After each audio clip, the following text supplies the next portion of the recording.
Hey, welcome back to Finite Commander, where we discuss high-powered commander without infinite combos. In today's video, we'll be doing a deck tech on Muldrotha, the Gravetide. Now, Muldrotha is a graveyard-based commander. She can play one permanent of each type out of your graveyard each turn.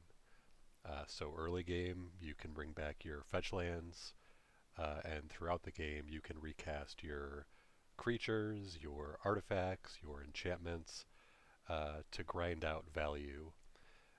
This deck is definitely aiming for the long game, trying to outvalue your opponents, and ultimately winning through some combination of either combat damage or some spicy tech we'll talk about later when we get to the artifact section. So Muldrotha herself, 6/6 for 6, and like I said, lets you play your permanents from your graveyard once a turn. It only works on your turn, and only one permanent type each turn. But if you have like an artifact creature, you could play it as a creature and then also play a regular artifact, or vice versa. You could play a creature and then an artifact creature as an artifact. So that's useful to keep in mind. I do use planeswalkers in this deck. First up is Ashiok, the Dreamrender. So Ashiok lets you mill everybody for 4, mill yourself for 4, and then exile your opponent's graveyards. So this stocks up your graveyard to give you more permanents to play with Muldrotha, and gets rid of your opponent's graveyards so they can't abuse their graveyards. And Ashiok does not let your opponents tutor anymore. So usually you want to just protect Ashiok and prevent them from tutoring, but I usually tick Ashiok down each turn, and if I need to just replay it with Muldrotha, I can do that. And stopping your opponents from tutoring is very powerful. Stops them from fetching, stops them from finding answers to your permanents. All around, probably the most powerful thing that you can, most powerful rule you can put on your opponents. So Ashiok, very nice. Liliana of the Veil, the cheapest Liliana at 3 mana. First ability lets everyone discard a card. Second ability, target player sacrifices a creature. And then her ultimate is okay. But really we're playing her for the discard part. This deck does have a sub-theme of discard. You can play your permanents out of the graveyard, but your opponents usually can't. So if everyone is hellbent, you are in the best position. Making someone sacrifice a creature can be useful. You can also use it to sacrifice your own creatures to reuse an enter the battlefield ability or something of that nature. But usually you're just ticking her up. And then if you do get the ultimate, you can really hurt someone, basically making them sacrifice at least half of their board, depending on what they choose to put into those two piles. Narset, Parter of Veils. Similar to Ashiok, she has a static ability. This one only letting your opponents draw one card each turn. So preventing card draw is very important, especially in non-infinite commander, because usually people are trying to ramp and draw cards and outvalue you. And if you can prevent them from doing that with Narset, that's just wonderful. Her -2 is admittedly not great. This deck does have a lot of creatures, 33 creatures, and like 34 lands. So the odds of you getting something that you can actually use off Narset is not great, but you can just replay her if she gets attacked or you get her down to 0 loyalty. So I definitely -2 her, just be prepared to miss a decent amount of the time.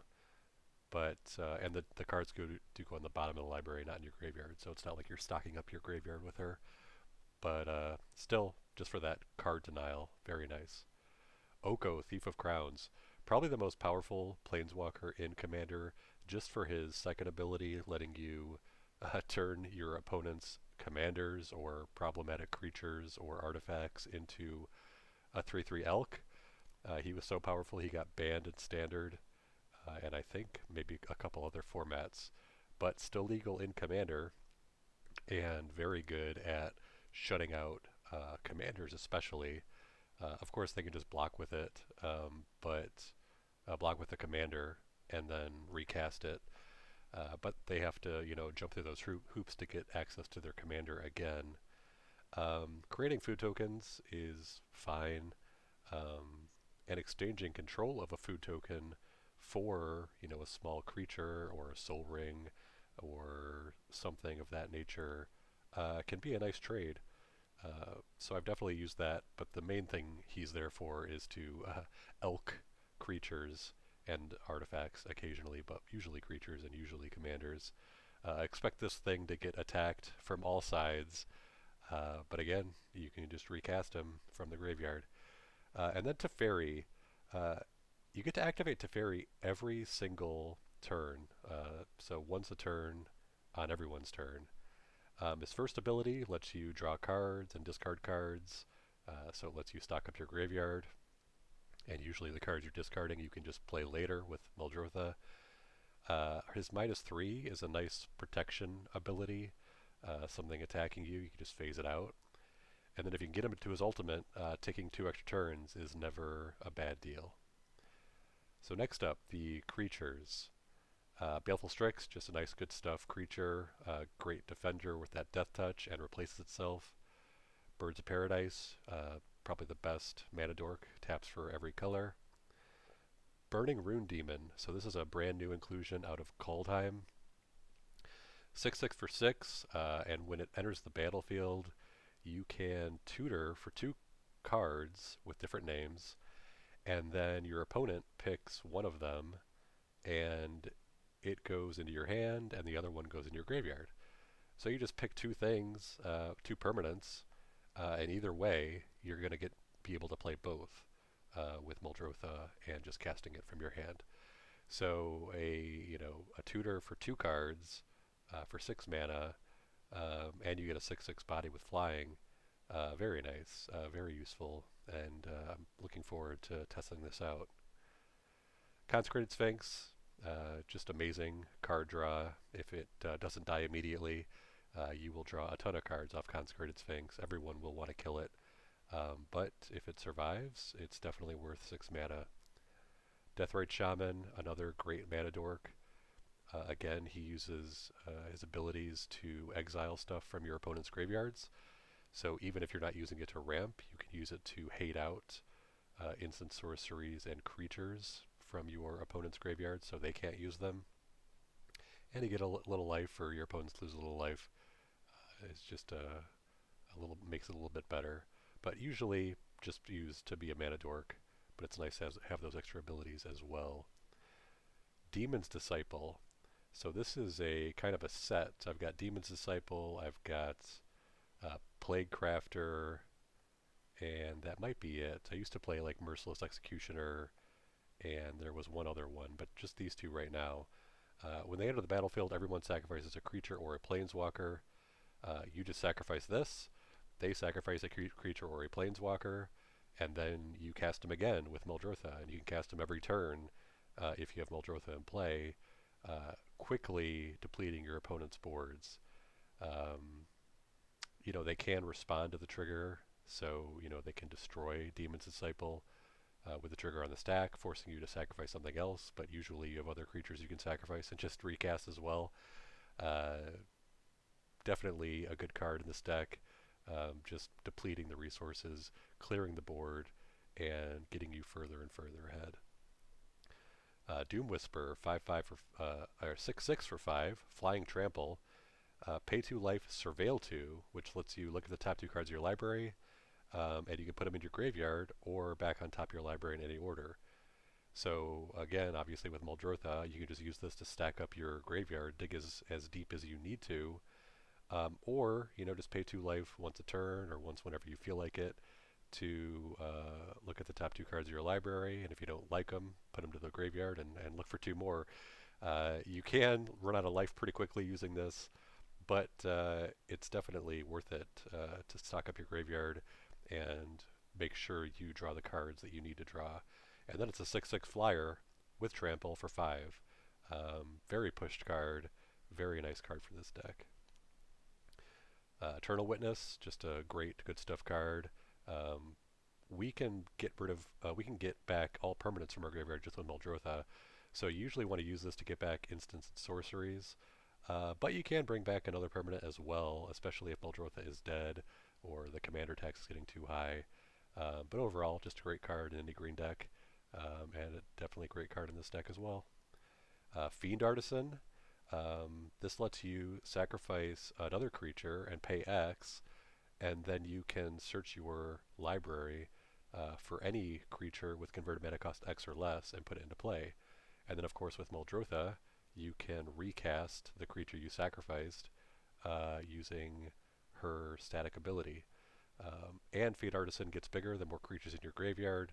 This deck is all about stocking up your graveyard. So it's going to get big. It's going to find you other creatures that you need. You can bring back the creatures that you sacrificed. Very great, very nice card for this deck. Glen Elandra, counterspell on a stick, or negate on a stick. 2/2 flyer for 4. And you can use her twice, and then when she's in your graveyard, just recast her with Muldrotha. You're sensing a theme here, I'm sure. But once this hits the battlefield, it gets very hard for your opponents to land anything threatening that's not a creature, because they have to break through two negates plus potentially more if you recast her. Um, Very nice card in any deck, but with Muldrotha's ability, just that much better. Hostage Taker. So when this enters the battlefield, you can exile target artifact or creature until she leaves the battlefield.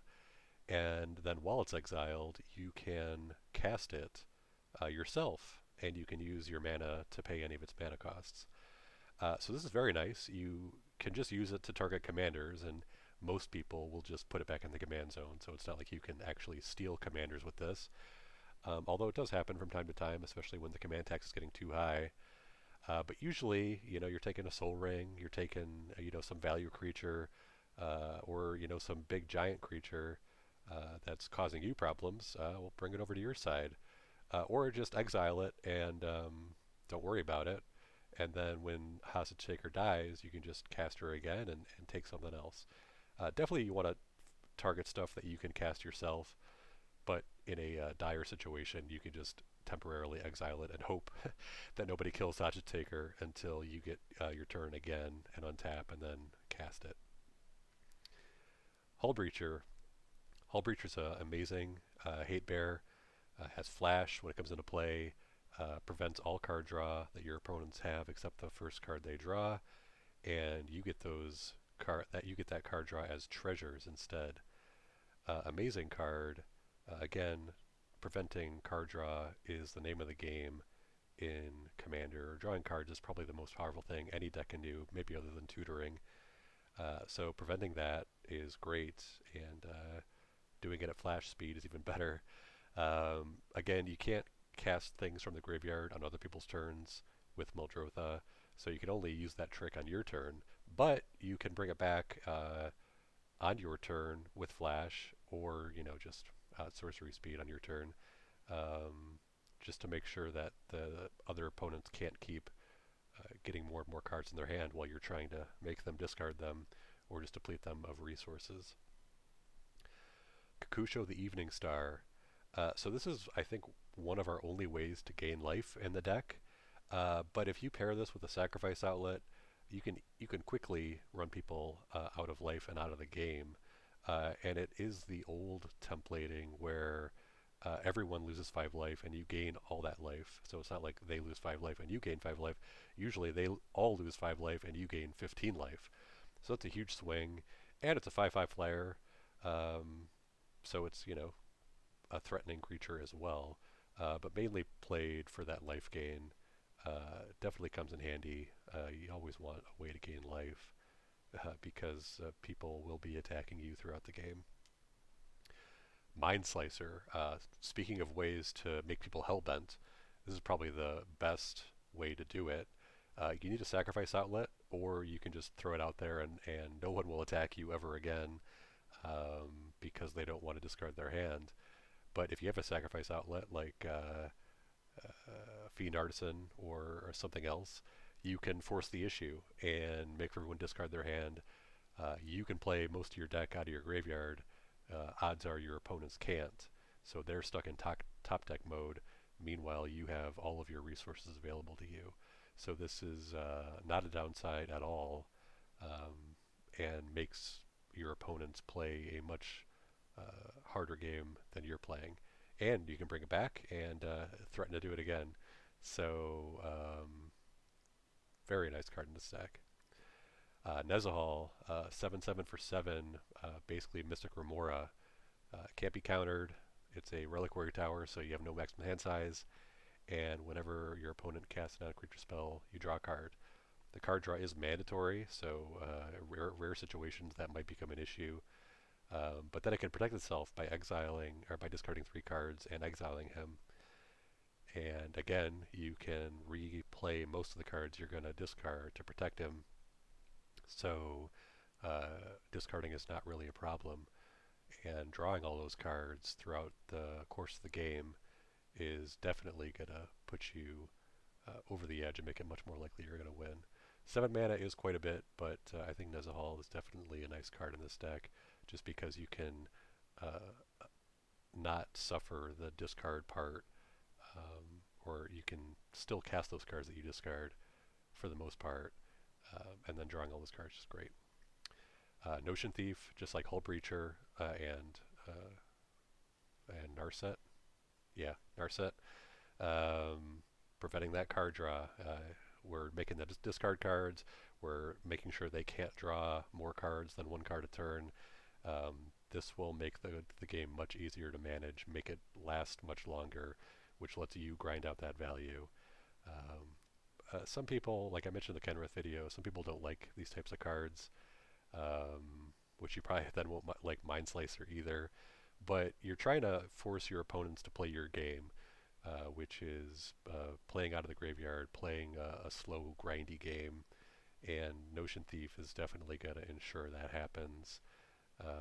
And if they kill it and they don't exile it, you can just bring it back again and again. Opposition Agent, another taxi hate bear. This one, like Ashiok, will stop your opponents from tutoring, except for the first time you play it, which then you'll get to steal that tutoring. And you get to look at their hand while they're tutoring, so good job on that, Wizards. Just another great card. I talked about it a lot in my Kenrith video, so I'll keep it brief. But stopping tutoring, just like stopping card draw, very powerful card, and you can keep it in play if they kill it by just recasting it every turn. Patron of the Vein. So this is a single target removal on a stick. It's a 4/4 flyer, but the first time you cast it, it's going to kill something, so it's really a 5/5 flyer. And whenever a creature an opponent controls dies, it gets exiled, so it's graveyard hate. And it keeps getting bigger and bigger the more and more creatures you kill, or anybody kills. So it's a nice threat. 6 mana is a lot just to kill a creature. But the graveyard hate in combination with destroying a creature, in combination with becoming a very large flying threat that can put the hurt on people pretty quickly, I think it makes it worth it. You can sacrifice it to, just cast it again to get rid of another creature and, keep abusing that end of the battlefield ability. So a nice card in this deck. Phantasmal Image, the cheapest clone that I'm aware of, with the downside that if it gets targeted by basically anything, spells or abilities, it gets sacrificed. But if you're copying, a Kakusho and then sacrificing it to the legendary rule, and then casting it again and making a copy of Kakusho and sacking it again to the legendary rule, you just drained everyone for 10 and you gained 30 life.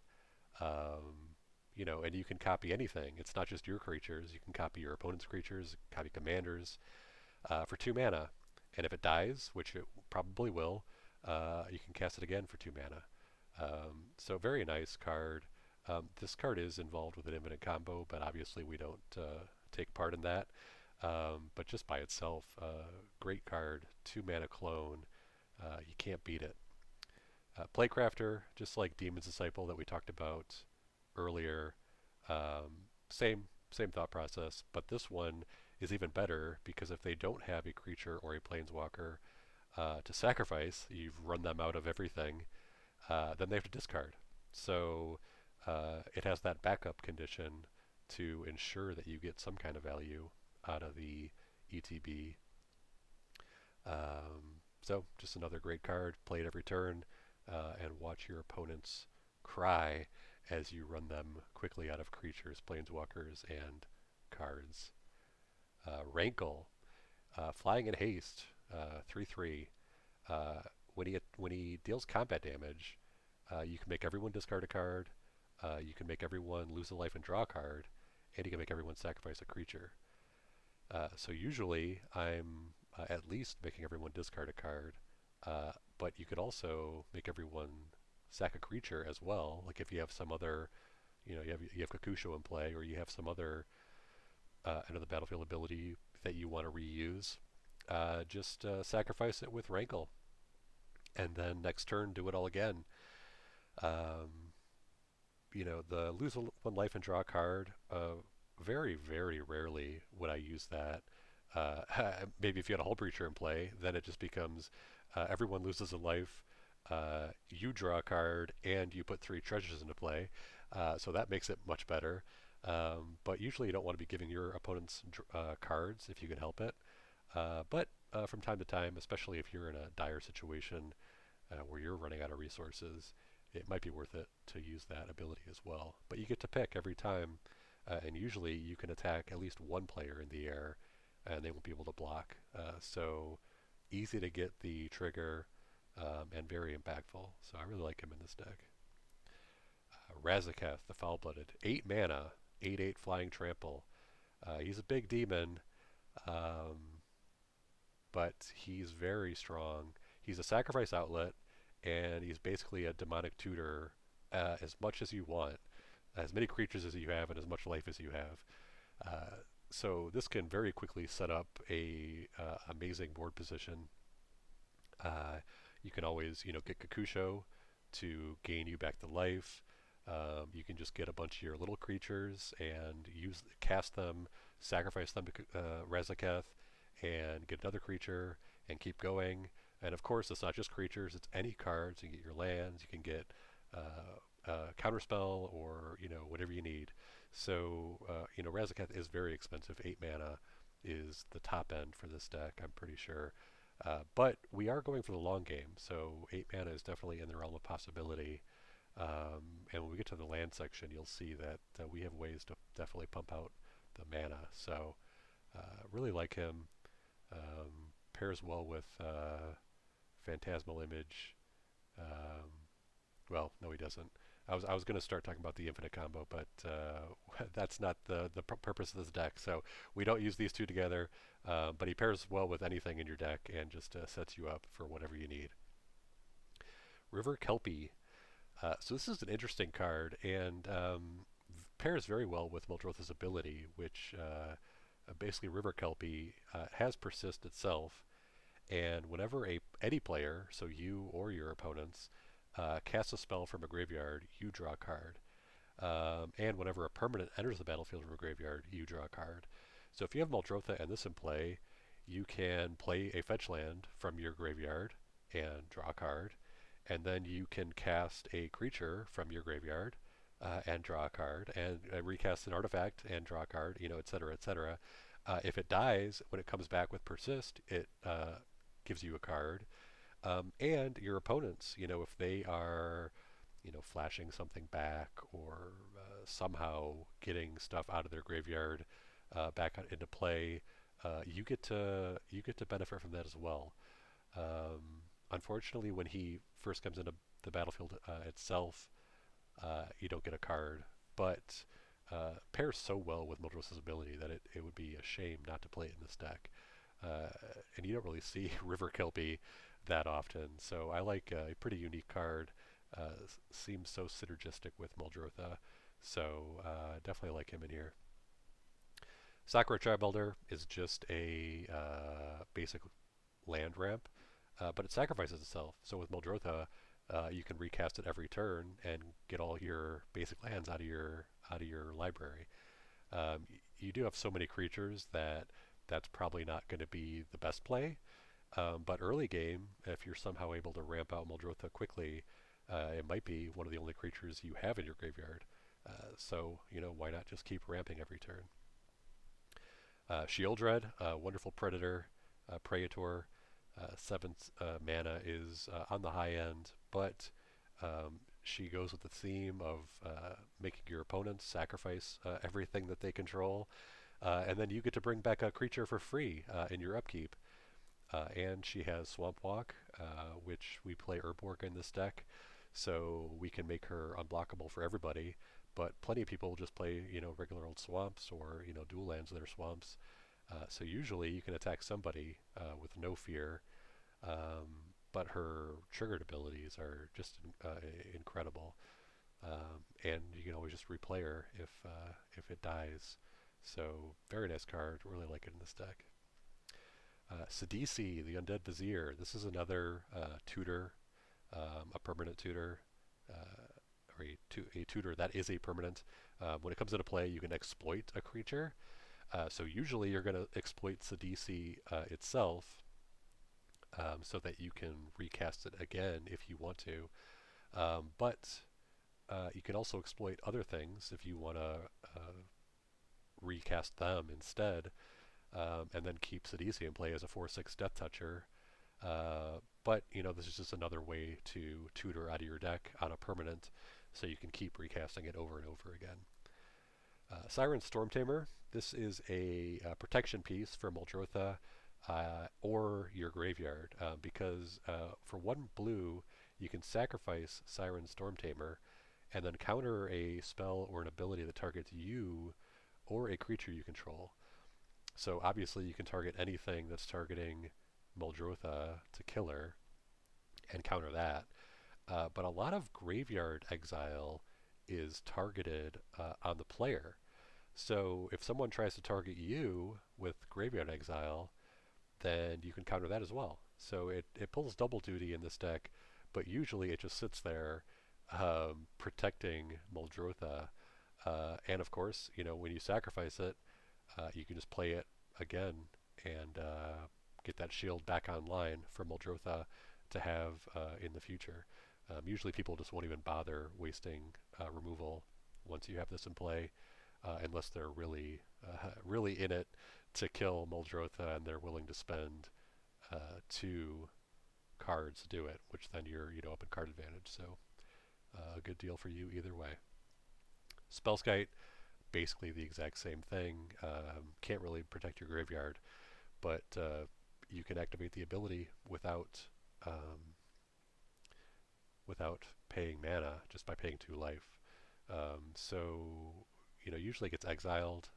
Siren Stormtamer sacrifices itself and counters the ability. So like if it gets hit by Swords to Plowshares, you can recast this. Usually Spellskite is probably going to get exiled by whatever you're redirecting. So it's usually a one-time thing, but not always. So both of these are really nice to dissuade people from trying to destroy Muldrotha or anything else that you have with single target removal. Sporefrog. So this is a fog on a stick. You sacrifice it and prevent all combat damage. You can only do it once a turn. With Muldrotha, you can like cast it, and then someone attacks you with a menacing board. You sacrifice Sporefrog, then your shields are down until you can recast Sporefrog on your next turn. But usually you can make a threat assessment and determine how much aggro you're going to get, and most of the time people will not want to waste an attack on you when they know you're just going to prevent the damage. unless they're really trying to force the issue. And it's 1 mana to prevent all combat damage, and on a reusable body that sacrifices itself, so you can keep doing it over and over again. Very nice, very nice in this deck. Turgrid, God of Fright. Um, Brand new card out of Kaldheim. Let's see if I can get over here. She does have a backside. It's a dual face card, but we're mainly playing her for the front side. And when I read this card, I was like, this definitely has to go into my deck. 4/5 with Menace, but the real magic is her second ability. Whenever an opponent sacrifices a non-token permanent or discards a permanent card, you may put that card from a graveyard onto the battlefield under your control. So this just seems like, pairing it with your Demon's Disciple and your Plague Crafter, or with Liliana, making people discard stuff. Um, they will try to discard their token creatures and their non-permanent stuff out of their hand, but sometimes they don't have a choice. And if someone plays like a Wheel of Fortune or something, oh man, you are really going to benefit from that. Uh, but we're not counting on that. We have plenty of ways to force the issue and make people discard, make people sacrifice. And with Turgid in play, not only are you taking those cards away from your opponents, you're putting them on your board state. You get fetch lands, you can get creatures, you can get anything, any permanent. Um, it just seems amazing. And then the flip side is the artifact. I don't really think I'd ever cast this side, but hey, maybe someone's at 3 life. Well, no, because you can't even force them to lose 3 life. Um, but you can force them to, sacrifice permanent to discard cards. But really, it's all about Turgid herself. That sacrifice and discard ability just seems amazing for this deck. But we'll have to see how it works in actual games. The Gitrog monster. So this guy is a commander in CEDH, and in this deck specifically, it's really just a card draw outlet. 6/6 with Death Touch seems a little redundant, but it's only 5 mana, and then you get to sacrifice, or you have to sacrifice, either him or a land at the beginning of your upkeep. But whenever a land goes into your graveyard, you draw a card. So when you're doing something like Ashiok and you're milling yourself for 4, or you're just sacrificing a fetch land to fetch a card, or when you sacrifice your land for the turn off of the Gitrog monster, you draw a card. And then of course with Muldrotha, you can replay those lands you sacrificed, so you're not really losing anything. Um, you can't play 2 lands out of your graveyard because Muldrotha only lets you play 1 per type. But if you play, your card draw out of your hand, or your land out of your hand, and then the land you sacrificed to the Gitrog off of Muldrotha, you're still advancing your mana base, and you're drawing cards along the way. So I've really enjoyed this card. Sometimes it's not ideal. It's like turn 5, and you're wondering to yourself, do you really want to start sacrificing lands when Muldrotha is not even in play? So that could be a bit dicey, but usually the Gitrog monster is a no-brainer, and the value it produces is very nice. And it's a 6/6 with Death Touch, so if they attack you, whatever's attacking you is going to die, unless it has Indestructible. Uro, Titan of Nature's Wrath, another card that was recently banned in Standard. Uro is incredible in this deck because for 3 mana, you can play him every turn, and you're getting that 3 life, that card draw, and that extra land drop.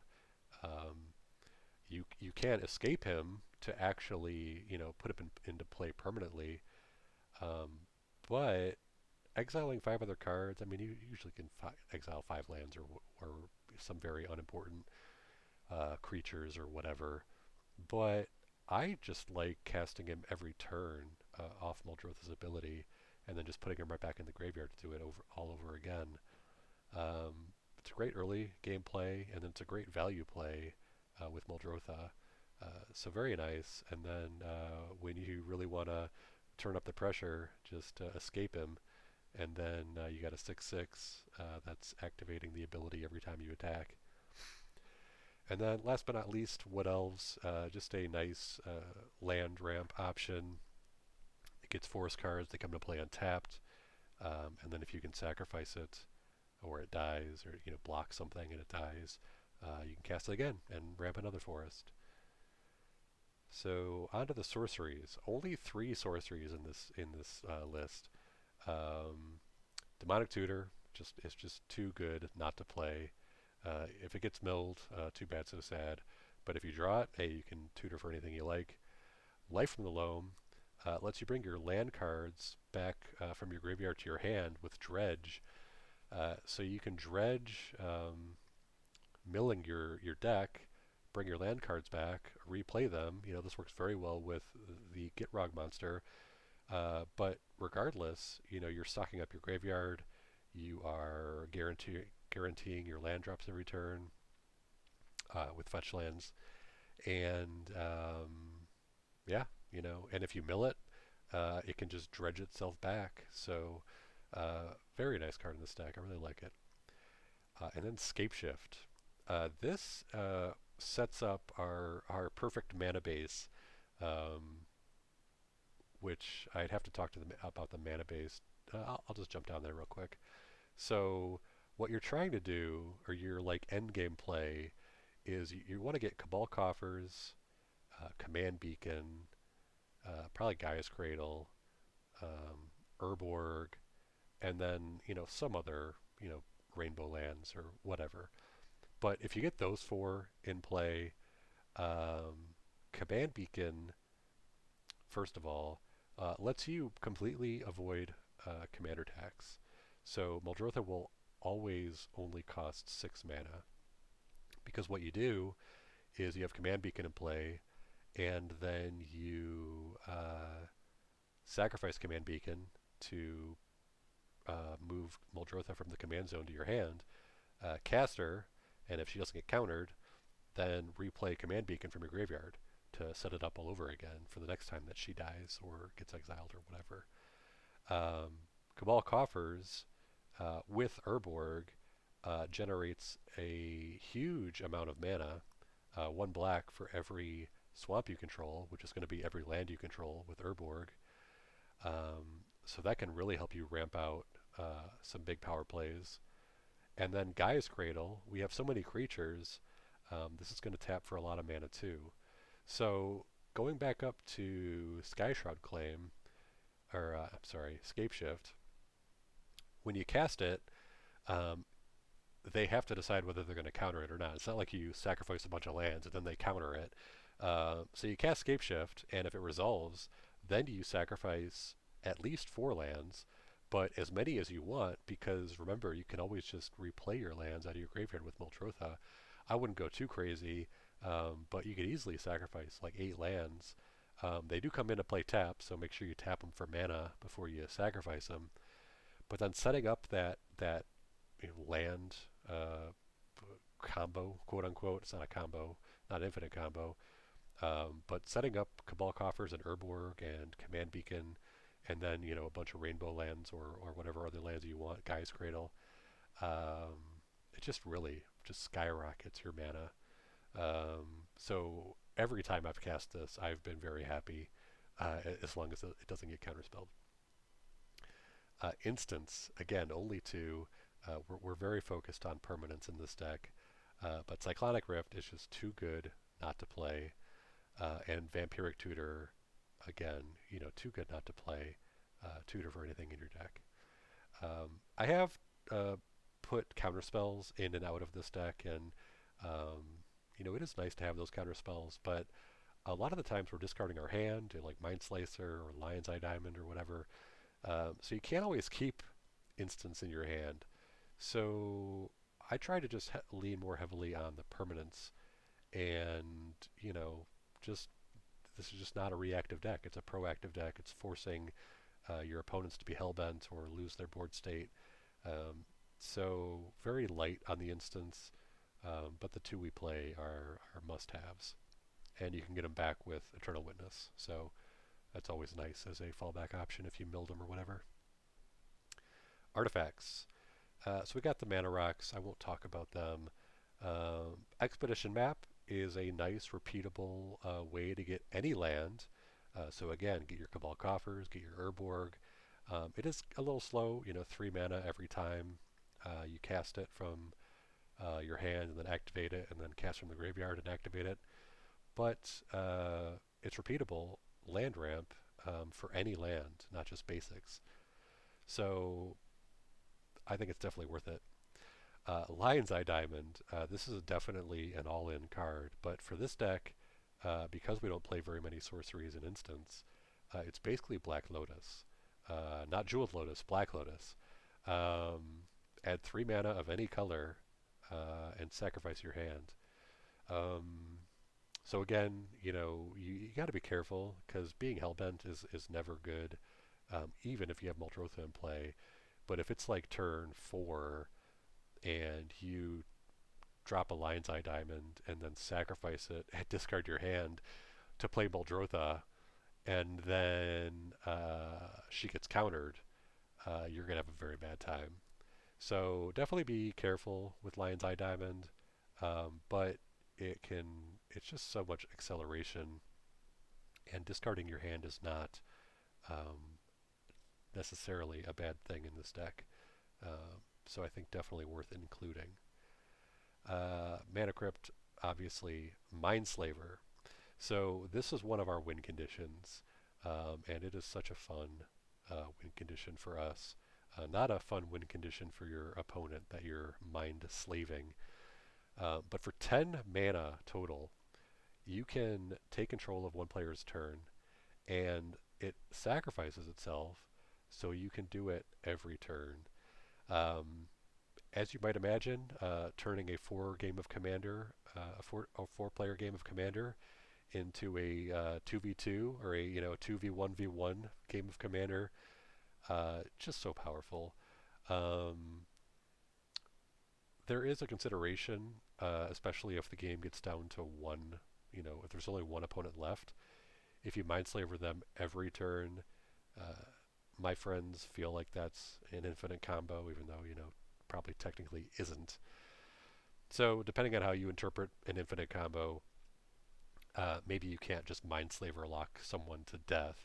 But if there's 4 players, it's definitely not an infinite combo. So definitely you can use this to your advantage. Using opponent to do your bidding and then make just the worst possible decisions for them. Sacrifice all their stuff to their own sacrifice outlet, cast their removal on their own creatures. If they've got a Necropotence in play, just kill themselves by paying 40 life.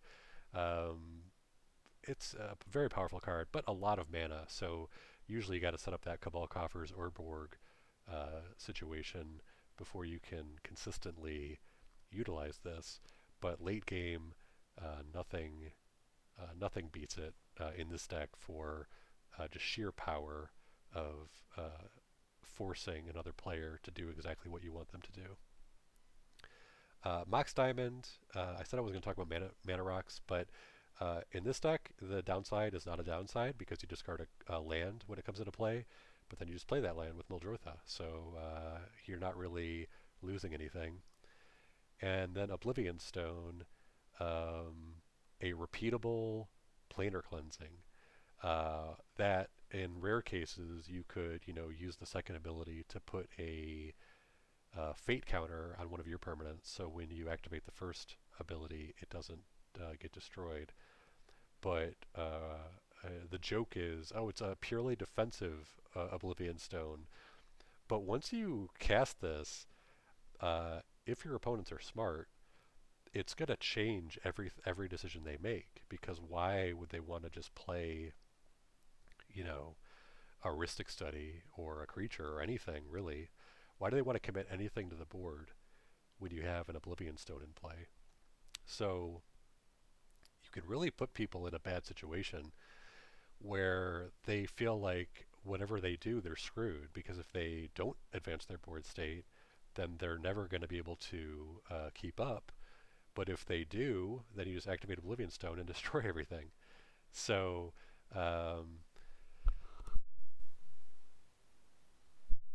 so I think this is definitely powerful um, in this deck, especially because you can just keep bringing it back and putting them in that same position over and over again. It is, 7 mana total to play it and activate it, but I'm not afraid to drop it on turn 3, and then from turn 4 forward, if you've got 4 mana up, you could just destroy the whole board and say, all right, let's start over from the beginning, and then recast it again. So very nice. And then good old Soul Ring. So enchantments. Animate Dead. Animate Dead is a great card. You can bring back any creature from any graveyard back into play under your control, and it gets -1/-0. It only costs 2 mana, and then if and when that creature dies, Animate Dead goes back to your graveyard, and you can cast again with Muldrotha. So you can bring back, your great value creatures. You can, reanimate Razaketh for 2 mana. You can reanimate any huge creature for 2 mana. And when it dies, just do it again. Very, very good. Very powerful. As you're destroying people's creatures and then bringing them back to make their lives even worse. Binding the Old Gods, brand new card out of Kaldheim. A few sagas out of Kaldheim that piqued my interest. This was one of them. 4 mana to destroy any non-land permanent right away, and then the second ability ramps you, and the third ability gives you Death Touch. I'm not really sure the lore implications, like how these 3 abilities go together. Maybe they're burying something under a tree, and then it poisons the land. I don't know, but uh, having basically a Vindicate, it can't destroy lands, but basically a Vindicate, and then ramp, and then when it gets sacrificed, do it again and again and again. It just seems too good to pass up. And 4 mana is decent. Vindicate is 3 mana, and it just works once. This card works, every 3 turns, because you cast it, you get the first ability. Next turn, you get the second ability. Third turn, you get the third ability.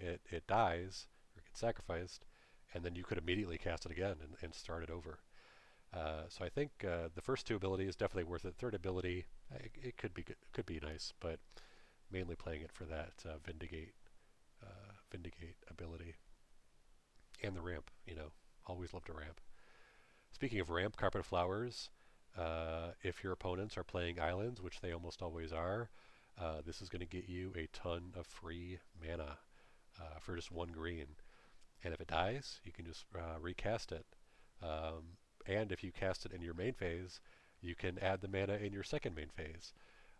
So it's only useless in the rare scenario where you're playing against a bunch of Boros decks or something, but usually there's at least one player playing blue, and that player is going to have at least a couple islands. Um, it can be worth holding it in your hand until someone actually plays an island, so they don't, not play islands just to screw you over. But usually, even with this in play, people are going to be dropping islands because they need mana to play their cards, and you just get to benefit off that. A very nice card. Kenrith's Transformation. So like Oko, this can completely debilitate commanders, or any creature, and when it comes into play, you draw a card, so it replaces itself. And when that creature dies, when they sacrifice their commander or they block with it or whatever, you can just cast it again and draw another card and turn another creature into an elk. So it's not, a permanent answer, but it's card draw and it's only 2 mana, and taking people's commanders away, um, they don't like it, but it's sometimes necessary. You don't want to screw people over um, if they, if they are, their commander is not very relevant. But if someone keeps attacking you with their, I don't know, Rafika the Many or something, um, just turn it into an elk, and then they can still attack you, but it's only a 3/3 now instead of a 4/4 with double strike or whatever Rafik is with um, all his auras and equipment and whatnot. Uh, it is still a commander, so it does still do commander damage, but a 3/3 with no abilities is usually much easier to deal with than whatever the commander actually is. So, very nice card, very useful in this deck. Mystic Remora will draw you a ton of cards, and with Kenrith, you can keep replaying it. So you cast it, anyone who plays a non-creature spell, you'll draw a card unless they pay for, which almost never happens. Then in your upkeep, you pay, one generic, keep it in play, and then your third turn, you can just sacrifice it, not pay the upkeep, and recast it with Muldrotha, starting the process over again. So, very powerful card in any blue deck, but Muldrotha can make it especially good because it's so easy to keep it in play. All right, Necromancy. Just like Animate Dead, basically exactly the same thing, except it doesn't lose 1 power. You can cast it at flash speed, so it can be a nice trick, but for the most part, we are just using it as Animate Dead #2 to keep resurrecting creatures and using them on your team. Painful Quandary. Uh, this definitely is a painful quandary for your opponents. 5 mana for an enchantment that doesn't do anything when it hits the battlefield uh, is on the high side, but that ability really stacks up really quick. Like every time they cast a spell, any spell, they either lose 5 life or they discard a card. And if they can't discard a card, they lose 5 life. Um, I know we have 40 life in Commander, but 5 life a pop adds up pretty quick, and you can easily start forcing people to discard cards instead, getting them closer and closer to Hellbent. You don't have to do anything. This just sits there, taxing, or not taxing, but affecting your opponent every time they cast a spell. Uh, it's been really powerful, and I don't see it played very often. But every time I cast it, people groan because they understand how painful this painful quandary can be. And if they destroy it or and they don't exile it, you can cast it again to keep them feeling the pain for as long as is necessary. Pernicious Deed. This is very similar to Oblivion Stone, but you get to kind of control the things you destroy. It doesn't destroy planeswalkers because it was printed long before planeswalkers existed, but I actually kind of like it better than Oblivion Stone because you can do X equals 5, and then Muldrotha doesn't die, and then recast it and set it up for the next time. Uh, just the ability to recur this over and over again and destroy all permanents, convert mana cost X or less, except for planeswalkers. Um, it's just so good, and Muldrotha just makes it that much better. Rhystic Study, everyone knows Rhystic Study, super powerful. People should pay the 1, but sometimes they don't, and when they don't, you draw a card, and drawing cards is very good, so Rhystic Study is very good. Survival of the Fittest. We have a lot of creatures in this deck, and being able to discard them to tutor up another creature, and then play the creature you discarded from your graveyard with Muldrotha is extremely powerful. You can also, discard a creature card and then reanimate it with your, Animate Dead or Necromancy. So this pulls its weight. Definitely good. Muldrotha just makes it that much better by being able to use the cards that you discard and being able to search your deck for any creature to suit that situation that you're in. Just makes this a must-have. The Eldest Reborn, another saga. I play 3 sagas, and I like them all. This one is the most expensive, but as soon as you play it, everyone sacrifices, or each opponent sacrifices a creature or a planeswalker. Then, during your next draw step, each opponent discards a card. And then finally, you get to resurrect a creature or a planeswalker from any graveyard onto the battlefield. The theme here is that you're making them sacrifice and then discard, and then you reanimate one of their things. But you can always reanimate your creature or planeswalker if that's the best play. But you can do this over and over again with Kenrith, because again, the sagas sacrifice themselves when they go to the graveyard, or when their third ability activates. So super powerful. People will be trying to exile these, so you can't just keep looping them over and over again. But if you can, it makes it very hard to beat. The Trickster Gods Heist, another brand new Kaldheim saga. When it hits the battlefield, you may exchange control of 2 creatures. So you give someone your, I don't know, your Sakura Tribuilder, and you take their commander, or you take their big beatstick, or their consecrated sphinx, or whatever, their best creature. Or you could just, if you really are feeling feisty, you can exchange control of 2 opponents' creatures and watch the chaos unfold. They might just attack you out of spite, but they might, attack each other trying to get their commanders back or whatever. But usually you want to be stealing the best creature on the board in exchange for your worst creature. Preferably something that will sacrifice itself or just not have any impact. Then your second draw step, or your next draw step, you exchange 2 non-basic, non-creature permanents.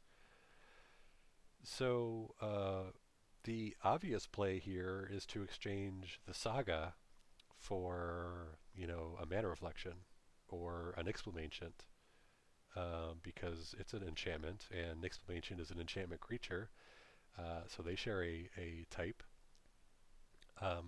Or you can trade a little artifact for someone's Soul Ring, or if they're playing something that taps for a lot of mana, you can do that.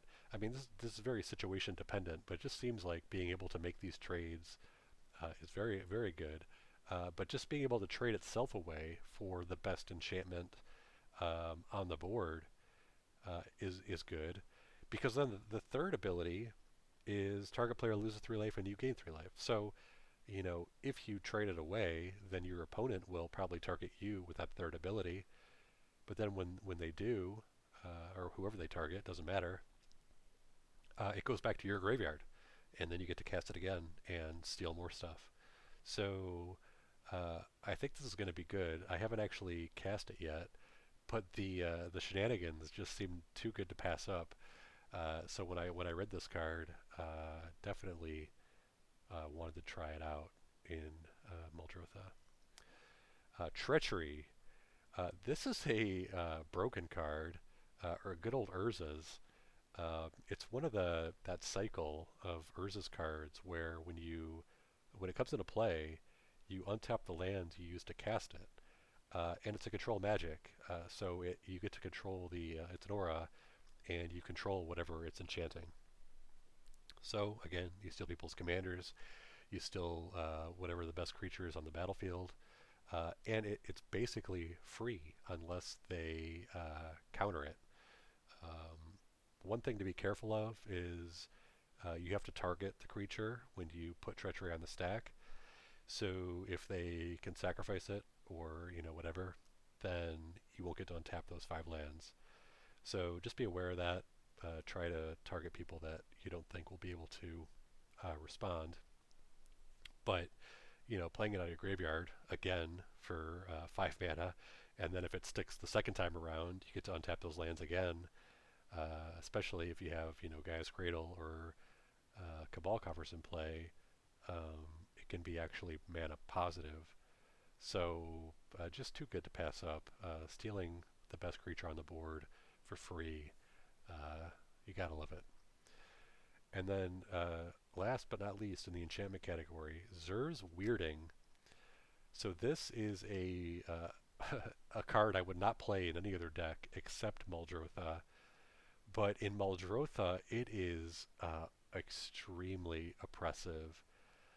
So let me just summarize this card. So when it enters the battlefield, everyone reveals their hands. And then whenever anybody draws a card, they have to reveal it. And then if any other player doesn't want them to draw it, they can play 2 life. And if they do, they just put the card in the graveyard and they don't get to draw a card. So once you get people hellbent, or even if they're not hellbent, you get to dictate, or anybody gets to dictate, whether or not people get to draw cards. But of course, since you're the Muldrotha player, you don't care. Because even if they pay 2 life for every card you draw for the rest of the game, you can play almost everything from the graveyard, and they can't. So you can prevent your opponents from drawing any potential answer to your board state. And there have been so many games where I cast Azur's Weirding in the late game, and basically my opponents can't do anything from then on. They basically have their board state and their commander to work with, and any card they draw that will help them in any way, I'll just pay 2 life, and then they don't get to draw it. So it's just a perfect card for Muldrotha. Definitely helps you seal the deal, and it's such a unique card that you'll hardly ever see, but it's just so synergistic with Muldrotha um, that I really like it. And then the lands, we already talked about them when we talked about Scape Shift, but pretty standard stuff. I got a few basics in here, so you can fetch them with your basic fetchers. You got your forests and your dual lands that are forests to fetch with your things that only get forests. And then a bunch of duels and shocks and battle bod lands and whatnot. Plus the 9 fetch lands that you can play in 3 color, so you can keep replaying them from your graveyard with Muldrotha to guarantee those land drops. So overall, that's my deck tech on Muldrotha. I hope you liked it. If you liked the video, please consider subscribing. This is a brand new channel, and I'm trying to build up the subscriber base and maybe eventually get it monetized. So if you like this content, please subscribe, and I'll see you next time.